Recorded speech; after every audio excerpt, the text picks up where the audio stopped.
Hello, everybody, and welcome to the other side of the firewall, where Monday and Tuesday are our topics, Wednesdays are discussion, Thursdays the Ask Us SP, and Friday is everything else, right? Your movies, books, and games, and things that are generally not cybersecurity related, okay?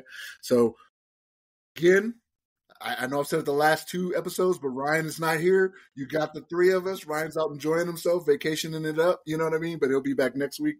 But with me today, I got Daniel Acevedo. What's going on, guys? Chris Abacan. What's going on, everybody? All right, everybody. So let's get to the discussion this week, right? So this article comes from arstechnica.com, right? They're written by Dan Gooden. And the title of this one is Hacker Plants False Memories in ChatGPT to Steal User Data in Perpetuity, right? So this was one of those things where I saw this and I was like, this is what I've always thought, right? Like, because no, seriously, because it's a learning language model, right? Like that's what it is. It's learning. Whatever you put in is what it's going to put out, right? So like you can have these models say whatever you want them to, right? And this was something that came up a couple years ago. Like I saw something on this a couple years ago when it was ChatGPT 3, I want to say, when they had the injection attack for it. But it was at least a year and a half ago, I want to say, when this came up. So like it was only fitting that I see it now, and I'm like, I'm somewhat right, you know, on what's going on here, right? Like this is how it's going to happen. But pretty much the premise of this is a hacker planting false memories. They did a proof of concept to say, hey, I can plant false memories in this and make it say whatever I want to say, right? Because it's one of those things where it's kind of like caching, right? Like these models, they make it to where you don't have to enter all this information. It's like the steady stuff, like the history you pretty much, right? You don't have to enter that every time you start going into it, right? So like if you just put something in there that's not accurate, it'll start spitting out things that are not accurate, right? Trash in, trash out is kind of how it is. But again, this injection attack, they call it. This was something that a prompt injection is what they call it. This is something that they did a proof of concept of, right? And said that the memories could be created and permanently stored, right, through these prompt injections. So what it does is just allows for untrusted information, untrusted content to be the source material for something. And then it just makes it to where, I mean, you have a lot of people that rely on this stuff, and there are people that just will not fact check anything, right? Like they're like, okay, you know, it turns out that Bill Clinton was the first president of America, right? I mean, stuff like that, you know, stuff like that comes out that you're just like, what? Like, I know that's not accurate. I don't think he was alive in the 1770s, you know, to where that was a thing. But again, I know I come off as the fuddy-duddy that's against AI, but I'm not, right? Like I'm just very careful when it comes to it, right? Like it is used in my daily life. Like there's a point where like you have to conform. And Daniel, you say this all the time, right? Like you're going to have to conform to this, right? Because it is going to be the wave of the future. And like even though I don't necessarily use it in my job and what I'm doing, I know there's going to be a time if I stick around long enough where it's coming, right? Like I've still got another few years before I'm able to retire, right? I know I'm probably the oldest in the group. I am the oldest in the group, but I still got some years ahead of me, right? Before I'm like, all right, let me go ahead and hang it up. You know what I mean? So the time is coming to where this is going to be a regular part of their life. And we talked about this when we talked about the ChatGPT article we had before. It was a couple weeks ago, I want to say. Like it is in the palm of our hand. It might have even been last week. Now I'm thinking about it. It is in the palm of our hand now with Apple coming out with the iOS 18. You know what I mean? Like that generative AI is very readily available to us. You know what I mean? So we have to get on board, but we have to do a better job. Like this is what are the guardrails that need to be put in place to make sure that you don't get this thing where you're putting trash in and the trash comes out, right? Because again, a lot of people aren't fact checking stuff that comes to them, right? That's why we have some of the other problems we have in society is that people just take it. Oh, I saw it on Facebook. I saw it on Twitter. It must be true. No, fact check it. Like, right. I tell my wife this too, right? I tell her this all the time. Whenever she sees something, I was like, find it in 3 places. That's what I tell her. I was like, if you can find it in 3 places, then yes. If it sounds crazy, I'm like, if you find it in 2 more locations, 2 more valid sources, right? Don't find it on Twitter, Facebook, and Instagram, right? Like find reliable news media outlet to find these things, and then I'll say it's true. But a lot of people aren't doing that. They're just taking for granted that whatever is coming out of the internet is true, and that's just not always the case. But Daniel, what's your thoughts on this? It's funny, Twitter, Instagram, and Facebook, those are like the 3 like social media sources like 16, 18-year-olds use right now. It's like if it's on those places, it's got to be real. I forgot about TikTok. That's a big one. TikTok's one that I probably don't even know right now. That's probably more trending. Look, article's pretty cool. There's a nice 3-minute video that shows how the memory persistent data exfiltration actually works. Very worth looking at. Things to note about this article and how this works, though, is that the malicious actor, the hacker, still needs to have pretty much access to your computer, right? So especially in that video that they show, the way it works there is that he's got persistent access already to the machine, and he's able to send a link to ChatGPT that actually executes. And now he's able to do a memory persistent data exfiltration. So he actually creates a memory bank within that ChatGPT of that user. And then now it's persisting and stealing data no matter what chat, like what conversation he had. I would have with ChatGPT. Let's say I asked ChatGPT, hey, what's the best bottled water out there, right? And it tells me it's this, this, and that. I answer it. Now on the hacker's machine in the background, he's able to see all that traffic and all the information from my machine. If I open a new chat with ChatGPT from my computer and I ask him, hey, what's the number one selling like mouse and keyboards in the US? Even though it's a new chat, he's still getting all that information from my computer at that point. So it's like it opens the door once and then he has unfettered access as long as he has access to ChatGPT and the large language model or the memory bank that he installed in there. It's almost like a rootkit at that point. Almost like a man in the middle, right? Yeah, it's not like a man in the middle, and then it's literally that data point that he is able to embed into the memory of the ChatGPT that I own.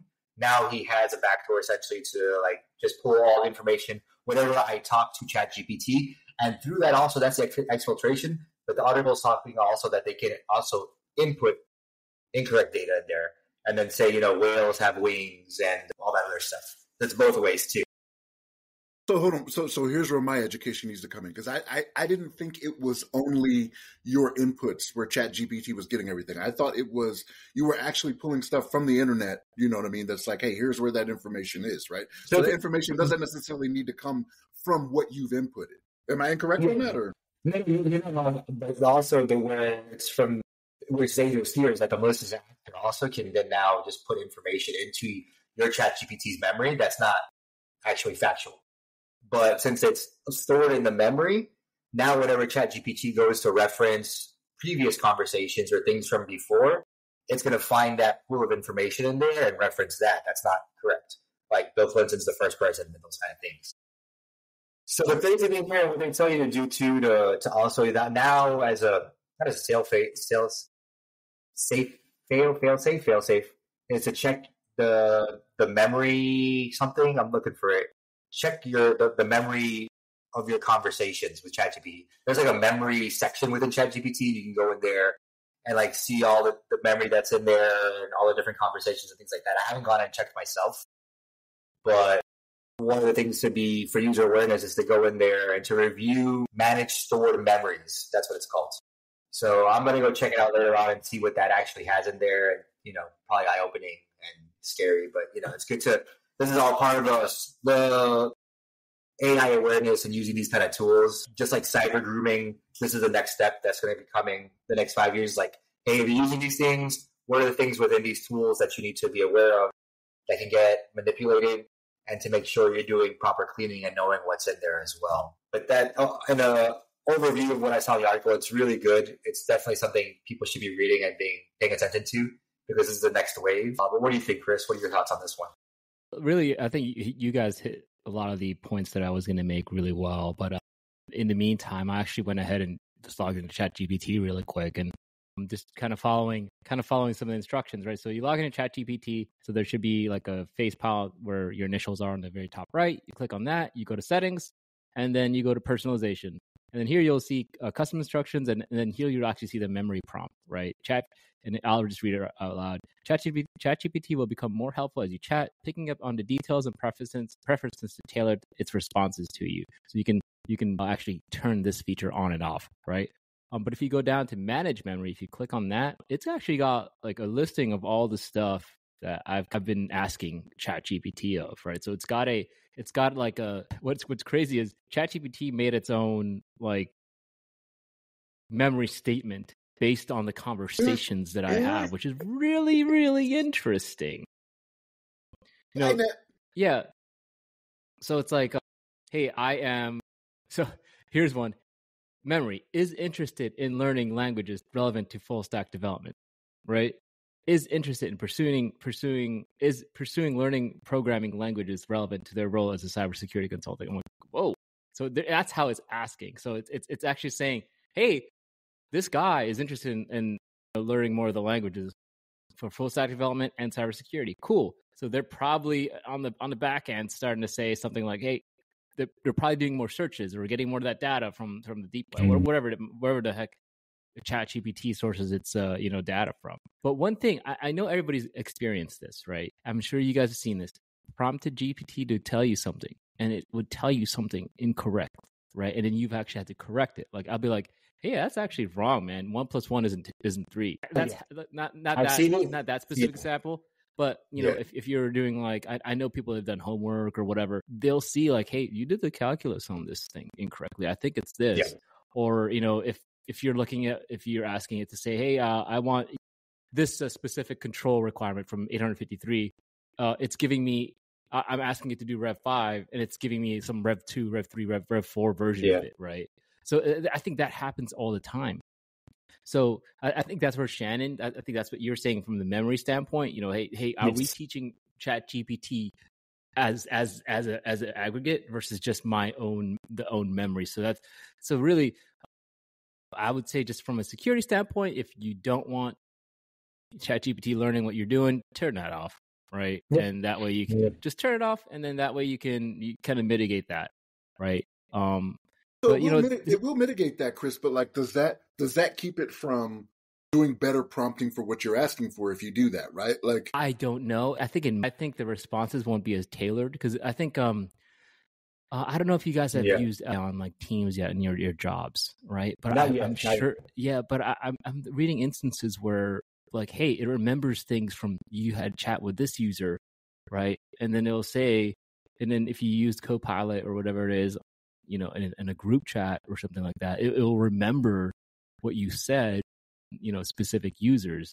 To me, that's like mind blowing. Like, holy crap, that's super useful because you don't remember everything. If you've got a huge team, right?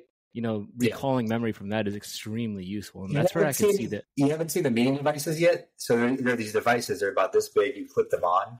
So what it'll do is that if you take them to a meeting or you talk, or if you just want to do it yourself, it'll record the whole meeting and it'll do a summary, and it'll also do like a word by word of the whole meeting. It'll actually single out, like whatever you said, Shannon, it'll say this is Shannon. Whatever you say, Chris, this is Chris. And then it'll also give you a summary of like what the talking points are, what the strong points are with these people, like what it thinks, are ways forward for the whatever meeting you guys had or whatever you're trying to like figure out. It can be used in very productive ways. Kind of like this Riverside app for podcasts, right? Kind of something similar. Yeah, that's interesting. So I always thought those were mics. Like I've seen like people that record YouTube videos. Like I've seen like a little black square, right? That's clipped on. But it's something that looks exactly like that. And then you just like you turn it on when you start a meeting, and when you get back home, it has a transcript of the whole meeting, and then it breaks it out by who said what. Yeah, it's kind of insane. They'll be feeling popular now. I don't know how accurate they are. I haven't used one yet, or how fail safe there. Like if it's like 100% accurate, how it breaks it down. But think of the utility of that. Like you take that into a meeting, you're able to get a transcript of what everybody said. You have talking points and summary and breakdowns of the whole meeting.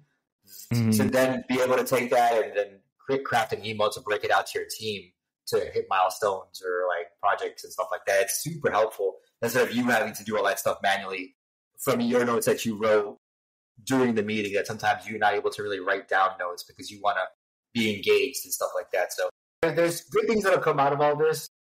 You just got to stay on the forefront of like where the security issues are, because there are big ones out there since it's dealing with personal information. So this is why I can see why the government's always very hesitant to adapt this unless they fully control the large language model and it's something internal. Because whenever you're taking information that's sensitive in nature, like your own personal information, which you're having a conversation with a GPT, if that is then been able to like be exfiltrated, like they're showing here, or pulled, then you have a lot of sensitive data easily, and that's kind of where we need to, put the brakes on.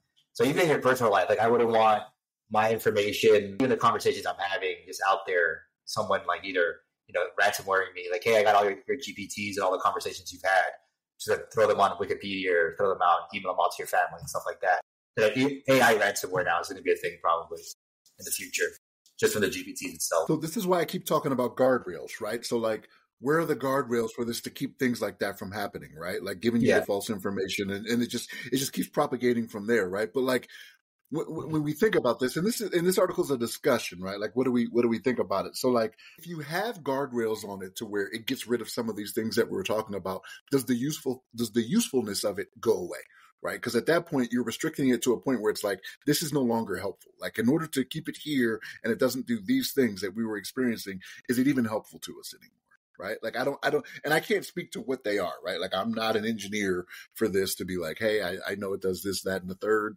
I'm not looking at these millions of lines of code as to how it operates or anything like that. But I think, yes, we do have to do that, and especially when it comes to the Department of Defense, right? Like they're going to be very careful, right? Because I know there was a point where people were putting them on systems somehow, you know what I mean, out there on the DoD networks, and they were like, no, like this is not what we're not just grabbing, Copilot from Microsoft. We have a specific version. We've worked with Microsoft to make sure these things are in place, right? They'll just grab the one from wherever, right?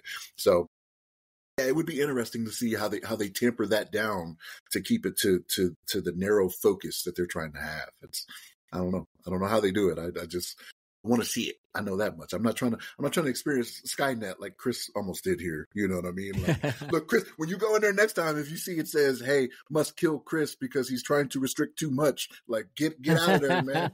Get out of, look, all of a sudden your thermostat turns up real high, your doors lock automatically. Like I don't know, right. I don't know how smart your place is, but like, yeah, man, like that's the type of stuff that'll start happening. Going back to everything mechanical, no IoT at all. Just like analog everything. I say that in jest, right? Like I'm always the one that's talking about Skynet, this, that, and the third. But no, there are definitely benefits to it for sure, right? Like, but I don't know. We'll see what the future holds, folks. Like, or we won't, because AI will kill us all. I don't know. We don't know. Harvest all our data first. Yes, exactly. As it's doing, right? As it's doing. Yep. It'll be upset because it knows who were giving it wrong stuff. It's like, I just played the game, but I see you guys just want to give me false information, for your elections. So, but let's go ahead and wrap this up, fellas. So, everybody out there, remember to like, share, subscribe, right? So when you see all the social media platforms that go by the podcast name, whether it be Other Side of the Firewall, the Other Side of the FW, check out ramcyber.io, which is going to be the landing page where everything is going to eventually be tied in. Check it out now, even though there's not stuff on there for the podcast or for any of the social media stuff. Like, go ahead and check it out now, ramcyber.io, just putting it out there for you guys. All right. So again, go to all the social medias to where you can Ryan at Ry Security Guy, right? To, again, all the different social medias that a lot of them I don't even know. You know what I mean? Daniel, where can they find you? On LinkedIn under my name, Daniel Acevedo. What about you, Chris? LinkedIn under my name, Chris Avicon, last name spelled A. Bacon. All right, that's it for us here, folks. Stay safe, stay secure.